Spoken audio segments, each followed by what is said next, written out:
the series is very much about, I suppose, measuring ourselves against the best side in the world, and having an opportunity to hopefully overtake them and become number one ourselves, and that's what we've achieved over the last 3 games.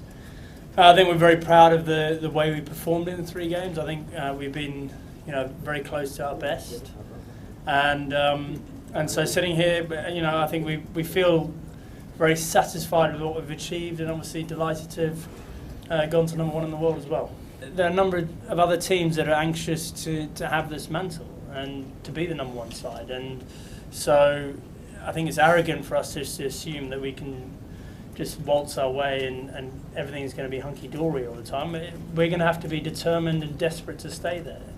And the way to do that is not by focusing on the rankings, it's by getting your competitive juices flowing in any series you play, and that's exactly what we're going to have to do.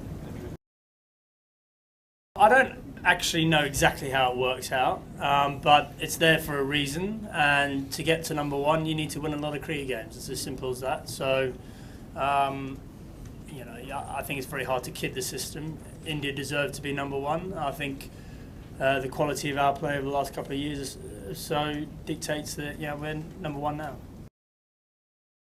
He's been an integral part of our development as a side. I think we've all seen his on-field exploits with the swinging ball. Even when it hasn't swung, he's become a very effective campaigner. He's not an out-and-out quick bowler now, but he's very smart in what he does.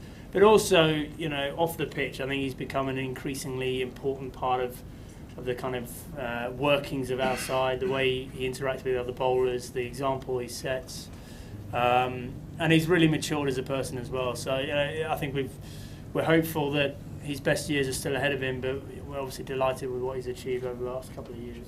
One thing our bowlers do very well is they complement each other and they hunt as a group. And if there are any weaknesses there, then we back ourselves to expose them.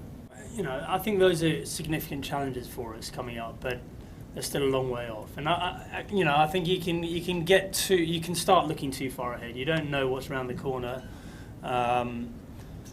Clearly, we haven't reached the end of the road here. That's not how international cricket works. You've got to keep improving, keep challenging yourself, and aiming to win every series you play. And they're going to be stern tests for us in the future. We know that, away from home in particular. But I think we're up for that challenge, and we're certainly keen to improve and progress as a side. And the great thing is we're going in there with a lot of confidence as well.